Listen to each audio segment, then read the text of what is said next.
Daniel, chapitre 1. La troisième année du règne de Joachim sur Juda, Nebuchadnezzar, le roi de Babylone, marcha contre Jérusalem et en fit le siège. Le Seigneur livra entre ses mains Joachim, le roi de Juda, et une partie des ustensiles de la maison de Dieu. Nebuchadnezzar emporta les ustensiles dans le pays de Shinéar, dans le temple de son Dieu.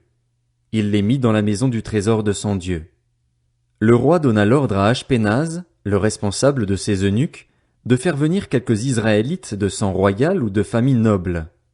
Ce devaient être de jeunes garçons sans défaut physique, beaux, doués de perspicacité et de sagesse, instruits et intelligents, capables de servir dans le palais du roi. On leur enseignerait la littérature et la langue des Babyloniens. Le roi leur réservait pour chaque jour une portion des plats servis à sa table et du vin de ses banquets. Il voulait les former pendant 3 ans à la suite desquels ils entreraient à son service. Il y avait parmi eux des Judéens, Daniel, Hanania, Mishaël et Azaria. Le chef des eunuques leur donna des noms. À Daniel celui de Belchatsar, à Hanania celui de Shadrach, à Mishaël celui de Méshach, et à Azaria celui d'Abed-Négo. Daniel prit la ferme décision de ne pas se souiller en consommant les plats servis à la table du roi et le vin de ses banquets. Il demanda alors au chef des eunuques de ne pas l'obliger à se souiller. Dieu gagna à Daniel la bienveillance et la compassion du chef des eunuques. Ce dernier dit à Daniel, « Je redoute mon seigneur le roi. C'est lui qui a fixé ce que vous devez manger et boire. Pourquoi devrait-il vous voir arborer une moins bonne mine que les jeunes gens de votre âge? À cause de vous, je risquerais ma tête auprès du roi. » Daniel dit alors à l'intendant auquel le chef des eunuques avait confié la responsabilité de lui-même, Hanania, Mishaël et Azaria, « Fais donc un essai avec tes serviteurs pendant 10 jours, qu'on nous donne des légumes à manger et de l'eau à boire. On examinera ensuite devant toi notre apparence et celle des jeunes gens qui mangent les plats servis à la table du roi. Puis, agis avec nous, tes serviteurs, en fonction de ce que tu auras constaté. » Il leur accorda ce qu'ils demandaient et fit un essai avec eux pendant 10 jours. Au bout de 10 jours, ils avaient meilleure apparence et avaient pris plus de poids que tous les jeunes gens qui mangeaient les plats servis à la table du roi. L'intendant retirait donc les plats et le vin qui leur étaient destinés, et il leur donnait des légumes à la place. Dieu accorda à ces 4 jeunes gens de la connaissance et de la perspicacité dans tout ce qui concernait la littérature et la sagesse. De plus, Daniel était capable d'expliquer toutes les visions et tous les rêves. Au moment fixé par le roi pour qu'on les lui amène, le chef des eunuques les présenta à Nebuchadnezzar. Le roi discuta avec eux et, parmi tous ces jeunes gens, il n'en trouva aucun comme Daniel, Hanania, Mishaël et Azaria. Ils furent donc admis au service du roi. Sur tous les sujets qui réclamaient de la sagesse et de l'intelligence et sur lesquels il les interrogeait, le roi les trouvait 10 fois supérieurs à tous les magiciens et astrologues présents dans tout son royaume. Telle fut la situation de Daniel jusqu'à la première année de règne de Cyrus. Daniel, chapitre 2. La deuxième année de son règne, Nebuchadnezzar eut des rêves. Il en eut l'esprit troublé et ne parvint plus à dormir. Le roi fit appeler les magiciens, les astrologues, les sorciers et les prêtres chaldéens pour qu'ils lui racontent ses rêves. Ils vinrent et se présentèrent devant le roi. Le roi leur dit, « J'ai fait un rêve. Mon esprit est troublé parce que je voudrais connaître ce rêve. » Les prêtres chaldéens répondirent au roi en araméen, « Roi, puisses-tu vivre toujours? Raconte le rêve à tes serviteurs et nous en révélerons l'explication. » Le roi reprit la parole et dit aux prêtres chaldéens, « Voici ce que j'ai décidé. Si vous ne me faites pas connaître le rêve et son explication, vous serez mis en pièces et vos maisons seront transformées en un tas de décombres. En revanche, si vous me révélez le rêve et son explication, vous recevrez de ma part des cadeaux, des récompenses et de grands honneurs. C'est pourquoi, révélez-moi le rêve et son explication. » Ils répondirent, pour la 2e fois, que le roi raconte le rêve à ses serviteurs et nous en révélerons l'explication.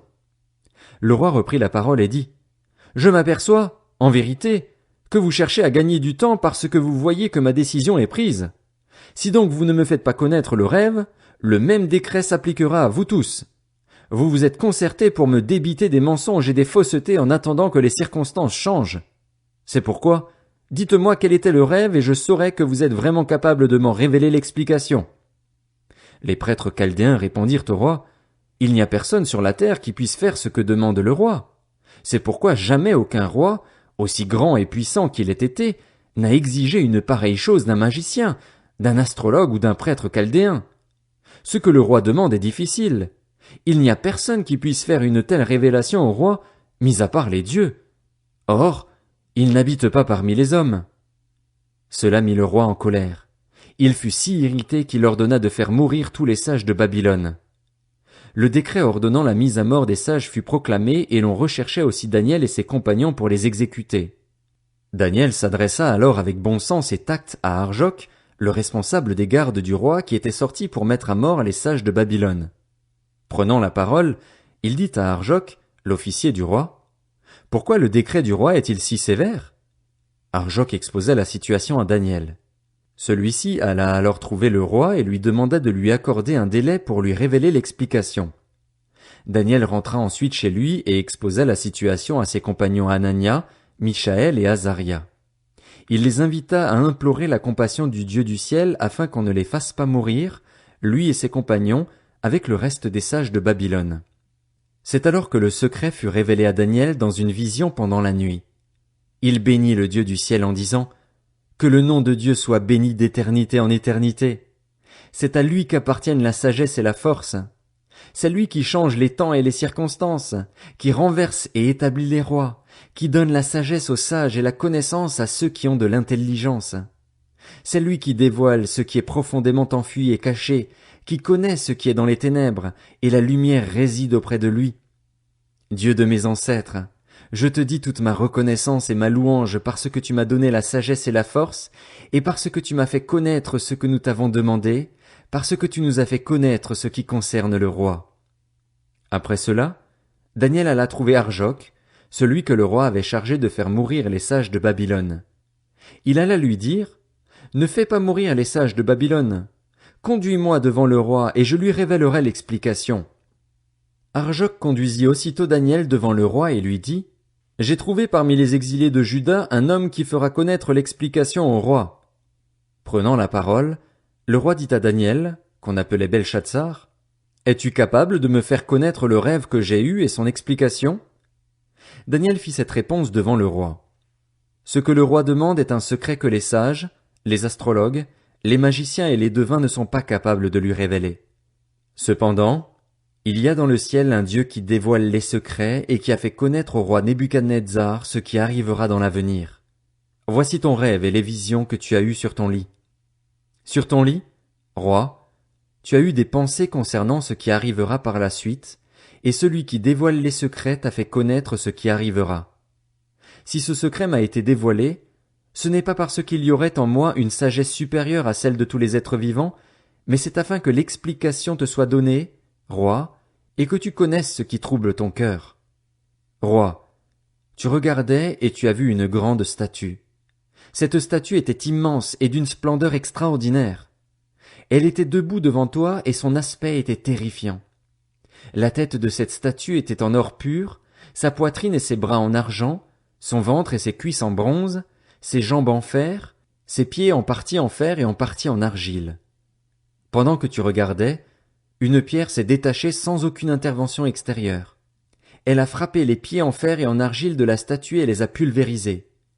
Le fer, l'argile, le bronze, l'argent et l'or ont alors été pulvérisés ensemble, et ils sont devenus pareils à la balle qui s'échappe du nerf de battage en été. Le vent les a emportés et on n'a plus trouvé aucune trace d'eux.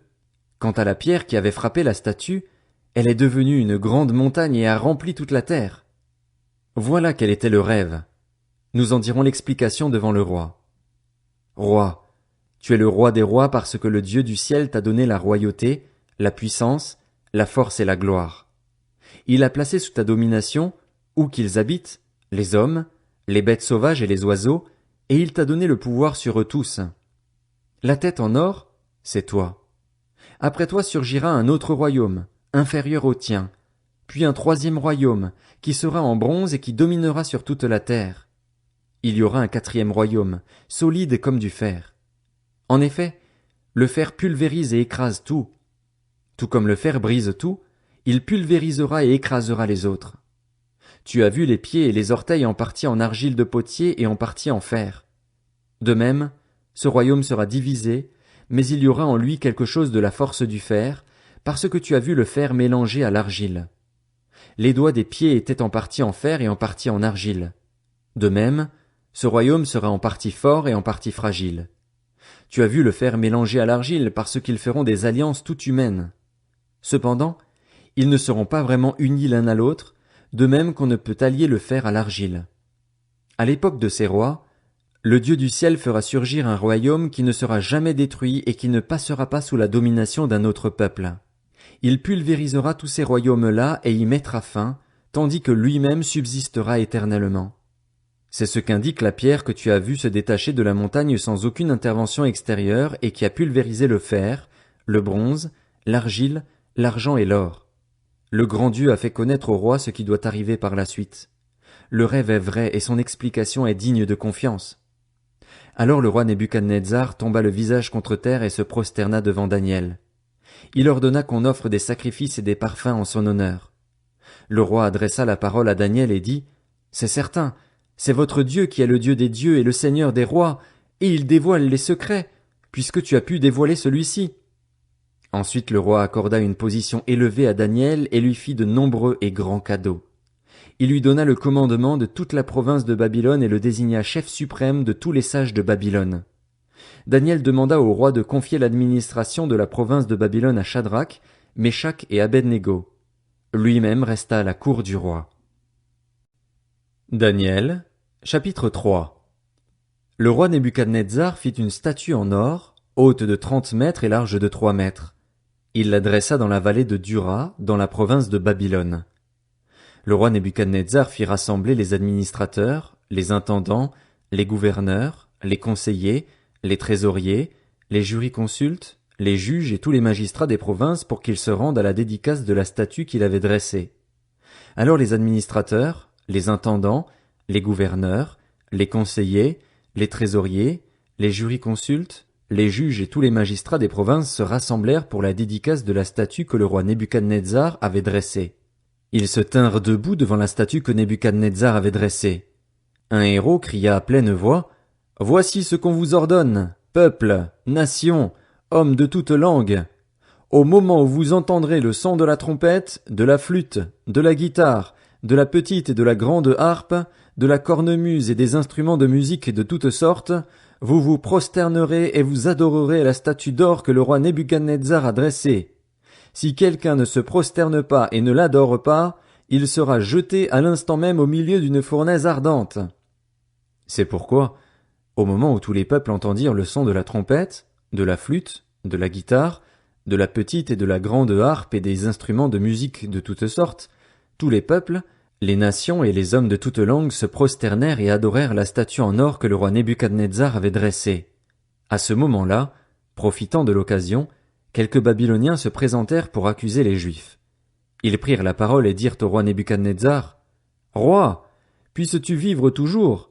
D'après l'ordre que tu as toi-même donné, tous ceux qui entendaient le son de la trompette, de la flûte, de la guitare, de la petite et de la grande harpe, de la cornemuse et des instruments de toutes sortes devaient se prosterner et adorer la statue en or. D'après le même ordre, si quelqu'un ne se prosternait pas pour adorer la statue, il devait être jeté au milieu d'une fournaise ardente. Or, il y a des Juifs à qui tu as confié l'administration de la province de Babylone, Shadrach, Meshach et Abed-Négo. Ces hommes ne tiennent aucun compte de ton ordre, roi. Ils ne servent pas tes dieux et n'adorent pas la statue en or que tu as dressée. » Alors Nebuchadnezzar, irrité et furieux, donna l'ordre de faire venir Shadrach, Meshach et Abed-Négo. Ces hommes furent donc amenés devant le roi. Nebuchadnezzar prit la parole et leur dit « Est-il vrai, Shadrach, Meshach et Abed-Négo, que vous ne servez pas mes dieux et que vous n'adorez pas la statue en or que j'ai dressée? Maintenant, tenez-vous prêts et, au moment où vous entendrez le son de la trompette, de la flûte, de la guitare, de la petite et de la grande harpe, de la cornemuse et des instruments de toutes sortes, vous vous prosternerez et vous adorerez la statue que j'ai faite. Si vous ne l'adorez pas, vous serez immédiatement jeté au milieu d'une fournaise ardente. Quel est le Dieu qui pourra alors vous délivrer de mon pouvoir? » Shadrach, Meshach et Abed-Négo répliquèrent au roi Nebuchadnezzar. Nous n'avons pas besoin de te répondre là-dessus. Notre Dieu, celui que nous servons, peut nous délivrer de la fournaise ardente, et il nous délivrera de ton pouvoir, roi. Et même s'il ne le faisait pas, sache, roi, que nous ne servirons pas tes dieux et que nous n'adorerons pas la statue en or que tu as dressée. Nebuchadnezzar fut alors rempli de colère. Il changea de visage vis-à-vis de Shadrach, Meshach et Abed-Négo. Reprenant la parole, il ordonna de chauffer la fournaise 7 fois plus que d'habitude. Puis il ordonna à quelques soldats particulièrement forts de son armée d'attacher Shadrach, Meshach et Abed-Négo et de les jeter dans la fournaise ardente. Ces hommes furent alors attachés, habillés de leurs caleçons, de leurs tuniques, de leurs manteaux et de leurs autres vêtements, et ils furent jetés au milieu de la fournaise ardente. Comme l'ordre du roi était catégorique et que la fournaise était extraordinairement chauffée, la flamme tua les hommes qui y avaient jeté Shadrach, Meshach et Abed-Négo. Quant aux 3 hommes en question, Shadrach, Meshach et Abed-Négo, ils tombèrent ligotés au milieu de la fournaise ardente. Le roi Nebuchadnezzar fut alors effrayé et se leva subitement. Il prit la parole et dit à ses conseillers, « N'avons-nous pas jeté 3 hommes ligotés au milieu du feu ?»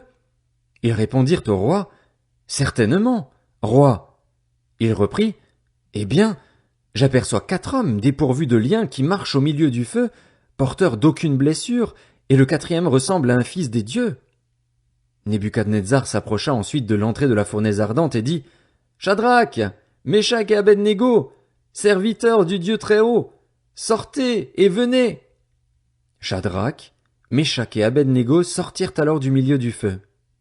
Les administrateurs, les intendants, les gouverneurs et les conseillers du roi se rassemblèrent. Ils virent que le feu n'avait eu aucun pouvoir sur le corps de ces hommes, que les cheveux de leur tête n'avaient pas brûlé, que leurs habits n'étaient pas abîmés et qu'ils ne sentaient même pas le feu. Nebuchadnezzar prit la parole et dit, « Béni soit le Dieu de Shadrach, de Meshach et d'Abed-Négo.